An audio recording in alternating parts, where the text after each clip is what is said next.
नमस्कार विद्यार्थी मित्रों, श्री लक्ष्मीनारायण हाई स्कूल वड़ताल कक्षा 9 विषय हिंदी। हमने अगले वीडियो भाग 1 में पाठ 19 महाकवि कालिदास, जिसके लेखक नरपत बारहट हड़वेचा, इनके जीवन परिचय के बारे में जानकारी प्राप्त की, थोड़ी कालिदास के बारे में जानकारी प्राप्त की। अब भाग 2 में हम कालिदास का जन्म और परिचय के बारे में मैं आपको थोड़ी जानकारी प्राप्त कराना चाहती हूँ। तो कालिदास के बारे में आप लोगों ने जरूर सुना होगा। वे संस्कृत भाषा के महान कवि और नाटककार थे। अभिज्ञान शाकुंतलम उनका प्रसिद्ध नाटक है, जिसका अनुवाद विश्व के अनेक भाषाओं में हुआ है। कुछ विद्वानों ने कालिदास का जन्म 365 ईस्वी सन तथा निधन 445 ईस्वी सन माना है। महाकवि कालिदास के जन्म स्थान के बारे में ठीक ठीक पता नहीं चलता।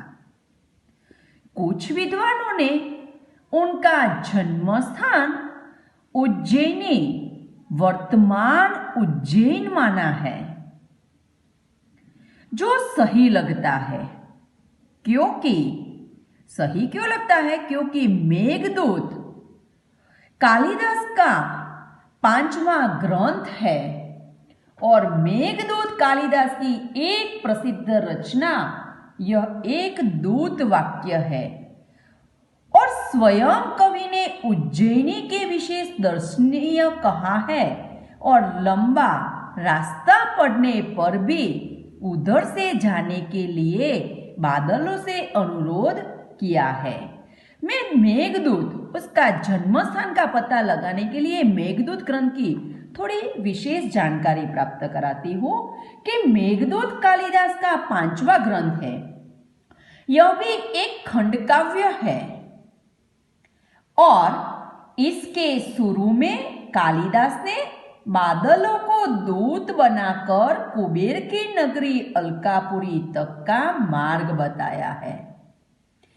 इसके उत्तरार्ध में यक्ष ने अपनी विरहिणी प्रिया को पहचानने के उपाय मेघ को बताए हैं और अपना संदेश दिया है।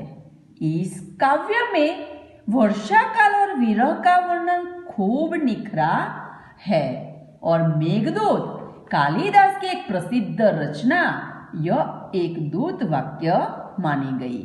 यह ग्रंथ भारतीय साहित्य में बहुत प्रसिद्ध है। कालिदास ने अपनी रचनाओं में प्रकृति का वर्णन बहुत सुंदर तरीके से किया है। सरल, मधुर और अलंकारों युक्त भाषा का इस्तेमाल किया है। इनकी रचनाओं में श्रृंगार रस की प्रधानता है।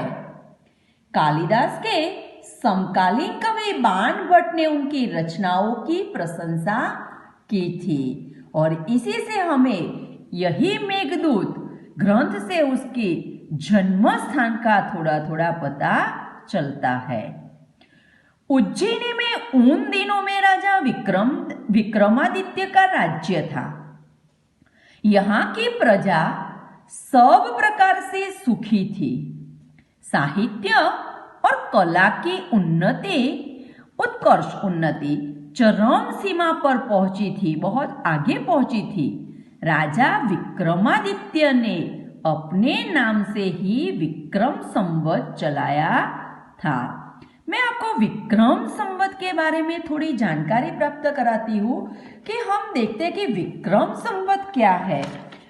तो हिंदू धर्म के चैत्र शुक्ल पक्ष की प्रतिपदा को नव संवत की शुरुआत होती है। इसे भारतीय नववर्ष भी कहा जाता है। इसका आरंभ विक्रमादित्य ने किया था, इसीलिए इसे विक्रम संवत भी कहा जाता है।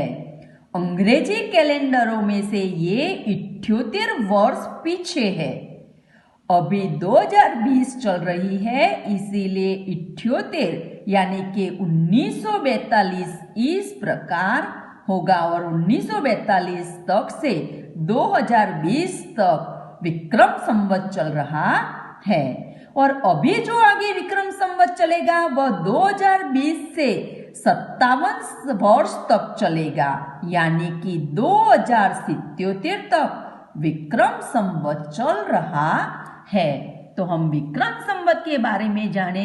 समय समय पर उन्होंने सोने के जो सिक्के चलवाए थे, उनसे उनके राज्यकाल का ठीक ठीक पता चलता है। विक्रमादित्य के शासनकाल में जितना वैभव देश में था, जितनी साहित्य तथा कला की उन्नति हुई, साहित्य तो साहित्यकार, कला कलाकार, ये दोनों शब्द कर्तृत्ववाचक संज्ञा है। उन्नति यानी कि उत्कर्ष हुई, उस समय वही श्रेष्ठ था, उतना कभी नहीं हुआ। एक से बढ़कर एक कवि, साहित्यकार, वैज्ञानिक इस युग में उत्पन्न हुए। राजा विक्रमादित्य स्वयं साहित्य और संगीत के अच्छे जानकार थे। राजा विक्रमादित्य वह स्वयं साहित्य और संगीत के अच्छे जानकार थे। संस्कृत भाषा की उन्नति भी इस काल में ही अधिक हुई थी। अपने यानी कि परिचय, कालिदास का परिचय मैं थोड़ा बताती हूँ कि पूर्व जीवन में बुद्धू माने जाने वाले कालिदास, वह जिस डाली पर बैठते थे उसी को वे काटते थे, इसीलिए कालिदास को सब बुद्धू माने जाते थे। लेकिन कालिदास विक्रमादित्य के दरबारी कवियों में सर्वश्रेष्ठ थे। चाहे उसे बुद्धू माने जाते थे, लेकिन विक्रमादित्य जो राजा था उसका दरबार में कवियों जो थे उसमें सर्वश्रेष्ठ माने जाते थे। और कालिदास के अतिरिक्त 8 और कवि भी दरबार में थे। एक कालिदास, दूसरे 8 कवि दरबार में थे, जो सभी को नवरत्न कहलाते थे। यानी कि समास भी माना जाता है, द्विगु समास। कालिदास के विषय में कहा जाता है कि युवावस्था तक निरक्षर थे। वह युवावस्था तक तो अनपढ़ थे, निरक्षर એટલે કે अनपढ़ थे। जिस डाल पर बैठते थे उसी काटते थे। निरक्षर होने पर भी वह इतने विद्वता और महाकवि किस तरह बन गए?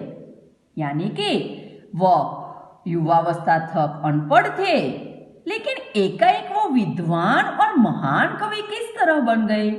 इसकी भी बड़ी विचित्र और रोचक कहानी है।